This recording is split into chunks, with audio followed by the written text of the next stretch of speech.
কিভাবে self introduction দিতে হয়। সেলফ ইন্ট্রোডাকশন মানে আত্মপরিচয় বা নিজের পরিচয়। অনেকেই আছেন যারা বাংলাতেই ঠিকভাবে নিজের পরিচয় দিতে পারেন না।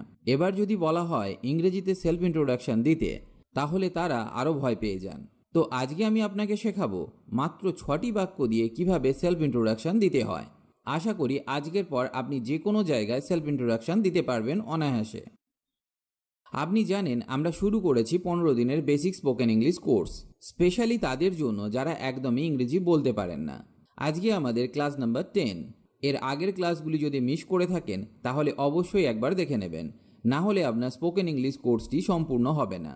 আপনি লিঙ্ক ডেসক্রিপশন বক্সে পেয়ে যাবেন, না হলে ভিডিও শেষে অবশ্যই পেয়ে যাবেন।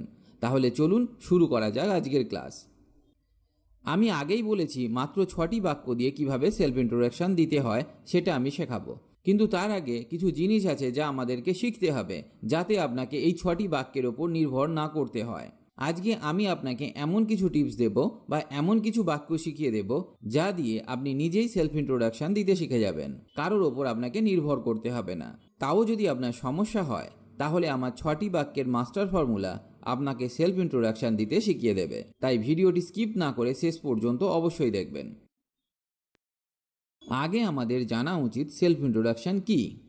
যখন আমরা কারো কাছে নিজের পরিচয় দিয়ে থাকি তখন তাকে বলা হয় সেলফ ইন্ট্রোডাকশন। আমরা কখনোই কোনো পরিচিত কারোর কাছে সেলফ ইন্ট্রোডাকশন দিই না, অবশ্যই কোনো অপরিচিত ব্যক্তির কাছে সেলফ ইন্ট্রোডাকশন দিয়ে থাকি। বেশিরভাগ সময় চাকরির ইন্টারভিউ দিতে গেলে অবশ্যই সেলফ ইন্ট্রোডাকশন দিতে হয়, যেখানে উপস্থিত প্রায় সবাই অপরিচিত থাকেন এবং সেখানে অনেকেই ঘাবড়ে যান এবং নিজের পরিচয় কিভাবে দেবেন সেটা বুঝে উঠতে পারেন না। এবার চলুন শেখা যাক এক এক করে, যা আমি আপনাকে প্রশ্ন উত্তরের মাধ্যমে শেখাবো।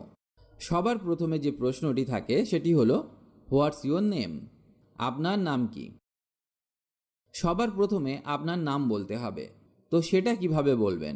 যেমন আমার নাম শুভম দে, বা আপনার যা নাম সেটা বলতে পারেন, যেমন প্রদীপ, শহীদুল, প্রলয়, ইমরান, পল্লবী, নাসরিন, ওসমান, ইতি, বা যার যা নাম সেটা বলতে হবে। তো এটা আমরা ইংরেজিতে কিভাবে বলবো? My name is Shubham. আপনার যা নাম আপনি সেটা বলতে পারেন, বা বলতে পারেন আই অ্যাম পল্লবী। এই দুভাবেই আমরা শুরু করতে পারি। এবার আপনার বলা উচিত হোয়ার আর ইউ ফ্রম, আপনি কোথা থেকে এসেছেন, বা মাই হোম টাউন ইজ, আপনি যে শহর থেকে আপনি সেই শহরের নাম বলতে পারেন। I am originally from. এই সমস্ত বাক্যগুলি আপনি ব্যবহার করতে পারেন। তারপর আপনি যেখান থেকে বিলং করেন আপনি সেটা বলুন। সাধারণত এই বাক্যগুলিতে দেশের নাম বলা উচিত, যাতে সবাই বুঝে যায় যে আপনি কোথা থেকে এসেছেন। এখানে আপনি এটাও বলতে পারেন আই অ্যাম। এরপর আপনার যা ন্যাশনালিটি আপনি সেটা বলতে পারেন, যেমন I am Indian, I am American, I am Brazilian, বা আপনি যে দেশ থেকে এসেছেন সেটা বলুন। এখানে আরেকটা বাক্য এইভাবে বলা যেতে পারে আই ওয়াজ বর্ন ইন, মানে আমি জন্মেছিলাম। এবার আপনার জায়গার নাম বলুন, সেটা ইন্ডিয়া হতে পারে, বাংলাদেশ হতে পারে, আমেরিকা হতে পারে, নেপাল হতে পারে, যেটা হবে আপনি সেটা বলুন। তাহলে বাক্যটি হবে এইরকম, I was born in India, I was born in Bangladesh, etcetera. এর পরের বাক্যটি শেখা যাক। হোয়ার ডু ইউ লিভ, মানে আপনি কোথায় বাস করেন। এখানে সাধারণত আপনি যে শহরে বাস করেন সেটা বলা উচিত, যেমন I live in Mumbai, I live in Delhi, I live in Dhaka, I live in Goa, I live in Jaipur. এখানেও আপনার যে শহর সেই শহরের নাম বলুন। বা আপনি এই বাক্যটাকে এইভাবেও বলতে পারেন, আমি আমার জীবনের বেশিরভাগ সময় কাটিয়েছি। তো এর ইংরেজি হবে I spend most of my life in. এবার যে শহর সেই শহরের নাম বলুন, যেমন মুম্বাই, দিল্লি, ঢাকা, গোয়া, জয়পুর, এগুলো আপনি বলতে পারেন। তাহলে বাক্যটি হবে এইরকম, I spend most of my life in Mumbai, I spend most of my life in Dhaka. এর পরের স্টেপে আপনি বলতে পারেন হাউ ওল্ড আর ইউ, মানে আপনার বয়স কত, মানে আপনি আপনার বয়স বলতে পারেন। তো এই বাক্যটি আপনি যেভাবে বলতে পারেন, I am dash years old, এই শূন্যস্থানে আপনার যা বয়স তা বলুন, যেমন আই অ্যাম 25 ইয়ার্স ওল্ড, বা আই অ্যাম 30 ইয়ার্স ওল্ড। আপনার যা বয়স আপনি তাই বলুন। এরপরে আপনি বলতে পারেন আপনার ফ্যামিলি সম্পর্কে, যেমন how many people are there in your family, আপনার পরিবারে কতজন মানুষ আছে, বা এই ধরনের প্রশ্নগুলিও আসতে পারে। Who do you live with, who do you live with, বা with whom do you live, মানে আপনি কার সাথে থাকেন। Do you have any siblings, do you have any siblings, আপনার কি কোনো ভাই বোন আছে। তো এই সব প্রশ্নগুলির উত্তর আমরা যেভাবে দিতে পারি, there are dash number of people in my family, এই নাম্বারের জায়গায় আপনার পরিবারে যতজন সংখ্যায় সেটা বলুন। যেমন দেয়ার আর 6 পিপল ইন মাই ফ্যামিলি, আমার পরিবারে 6 জন আছে। এরপর বলতে পারেন দে আর, তারা হলেন বাবা, মা, কাকা, কাকিমা, ভাই, বোন, আর যারা আপনার পরিবারে আছেন তাদের কথা বলতে পারেন। বা বাক্যটা এইভাবে বলতে পারেন, my family has dash number of people, মানে এই নাম্বারের জায়গায় আপনার পরিবারে যতজন সদস্য সেই সংখ্যাটাকে বসান। যেমন my family has 5 people, my family has 5 people, আমার পরিবারে 5 জন আছে। এছাড়াও আপনি বলতে পারেন I live with my dash, এই ব্ল্যাঙ্ক জায়গায় বলুন আপনি যার সাথে থাকেন। যেমন I live with my mother, I live with my uncle, আপনি যার সাথে থাকেন তার নাম এখানে বলুন। আর যদি কেউ না থেকে থাকে তাহলে বলুন, বা আপনি যদি বাড়ির একা হয়ে থাকেন তাহলে এইভাবে বলতে পারেন, I am the only child, I am the only child, আমি একমাত্র সন্তান। I don't have any siblings, I don't have any siblings, আমার কোনো ভাই বোন নেই। বা বলতে পারেন I have dash brothers and dash number of sisters, শূন্যস্থানগুলো এইভাবে পূরণ করতে পারি, I have 2 brothers and 1 sister, আমার 2 ভাই এবং 1 বোন আছে।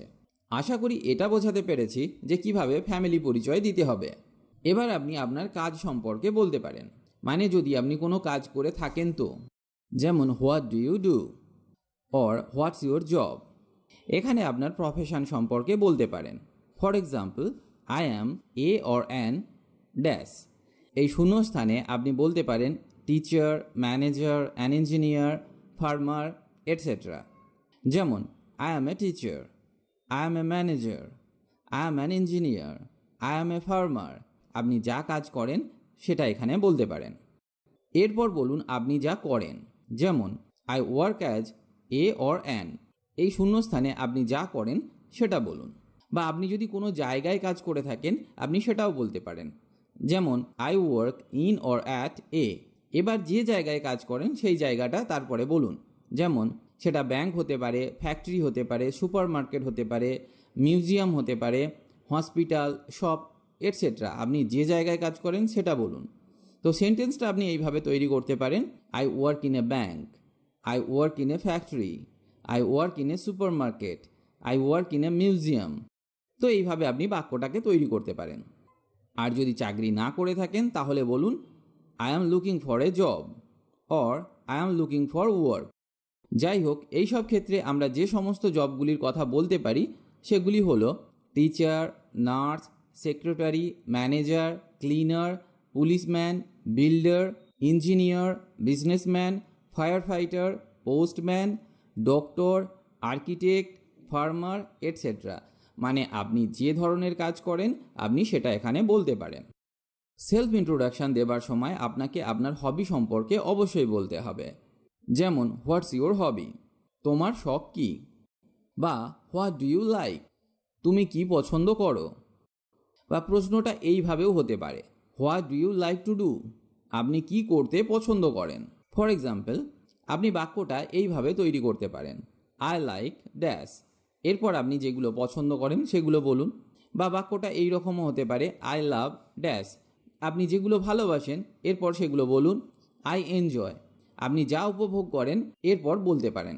তো আমরা বাক্যগুলো এইভাবে বলতে পারি, I like sports, I love movies, I enjoy watching TV. এছাড়াও আপনি বাক্যগুলি এইভাবে বলতে পারেন, আই অ্যাম ইন্টারেস্টেড ইন, যাতে আপনার ইন্টারেস্ট, এরপর আপনি সেগুলি বলুন। I am good at, good at মানে হলো দক্ষ, বা আপনি যেটা ভালো করতে পারেন, এরপর আপনি সেগুলো বলুন। My hobby is, my hobbies are, my favourite sports is, my favourite colour is, my favourite place is, I have a passion for. এরপর আপনি আপনার যা প্যাশন সেটা সম্পর্কে বলতে পারেন। হবিজের মধ্যে আমরা যেগুলো বলতে পারি সেগুলো হলো listening to music, chatting with best friends, playing computer games, reading, painting, drawing, এগুলো আপনি বলতে পারেন। বা বলতে পারেন playing with friends, surfing the internet. আমাদের মধ্যে অনেকেই আছে যারা ইন্টারনেট ঘাঁটতে ভালোবাসেন এবং তারা তথ্য কালেক্ট করতে ভালোবাসেন, মানে ইন্টারনেটে তারা পড়াশোনা করেন বিভিন্ন বিষয়ে। এছাড়াও আপনি বলতে পারেন going to the park, beach, zoo, museum. আপনার যেখানে যেতে ভালো লাগে আপনি সেই জায়গাটার নাম বলতে পারেন। তাছাড়াও কেউ কেউ আছেন যারা শপিং করতে ভালোবাসেন, কেউ গান করতে ভালোবাসেন, ড্যান্সিং, ট্রাভেলিং, এগুলোও আপনি বলতে পারেন।